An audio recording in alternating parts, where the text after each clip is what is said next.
안녕하세요. 하루의 뉴스를 한 숟갈로 가볍게 떠먹여드리는 뉴스 한 숟갈입니다. 9월 18일 주요 이슈 3가지 전해드립니다.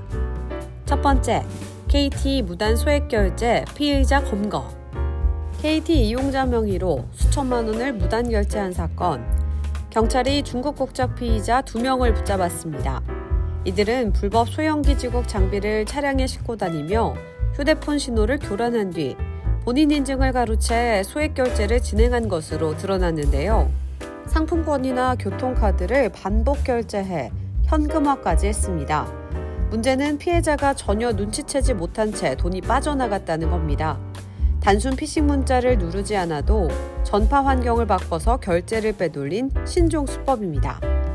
이번 사건이 주는 의미는 명확합니다. 기존의 피싱이나 문자 유도형 사기와 달리 전파를 이용한 현장 교란형 공격이란 점에서 통신 기반 인증 시스템의 취약성이 드러난 건데요.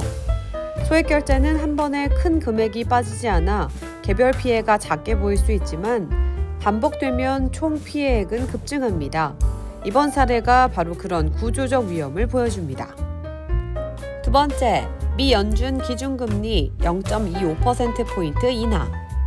미국 연방준비제도가 기준금리를 0.25%포인트 인하했습니다. 도널드 트럼프 2기 집권 이후 첫 금리 인하인데요. 이로써 기준금리는 4.00에서 4.25%포인트 구간으로 내려왔습니다. 이번 결정은 고용 둔화와 경기 위축 우려가 배경이 됐습니다. 일자리 증가세가 둔화하고 실업수당 청구 건수도 늘어나자 경기 방어 차원에서 금리를 내린 겁니다. 시장의 반응은 달러 약세, 국채금리 하락 기대가 커졌고 기업 대출과 가계 대출 부담이 조금 줄어들 전망입니다. 한국에도 파장이 있습니다. 한미 금리 차가 좁혀지면 자본 유출 압력이 완화될 수 있고 한국은행도 금리 인하 가능성을 열어둘 수 있습니다. 다만 가계부채와 부동산 시장 과열 우려가 부담입니다.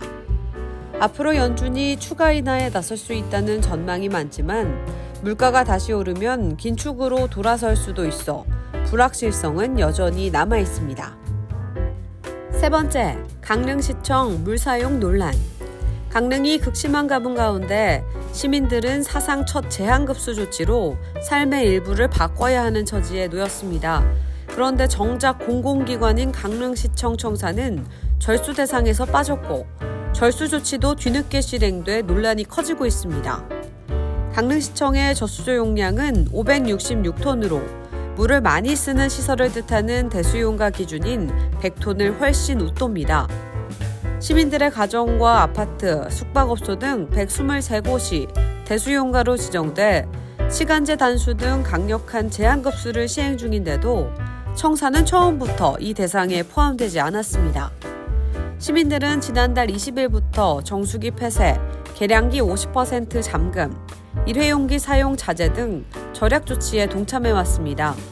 하지만 강릉시청은 가뭄 재난이 공식적으로 선포된 이후에야 구내식당의 일회용품 도입, 정수기 커피 머신 사용 금지, 화장실 세면대, 비데, 탕비실 수전까지 폐쇄 등의 조처를 시작했습니다. 시민 입장에서는 불편함이 크다 해도 먼저 솔선수범해야 할 시청이 한참 늦었다는 불만이 나옵니다. 오늘의 뉴스 한 숟갈 맛있게 드셨나요? 구독과 좋아요 잊지 마시고요. 다음 시간에도 더 알찬 뉴스로 한 숟갈 떠드릴게요.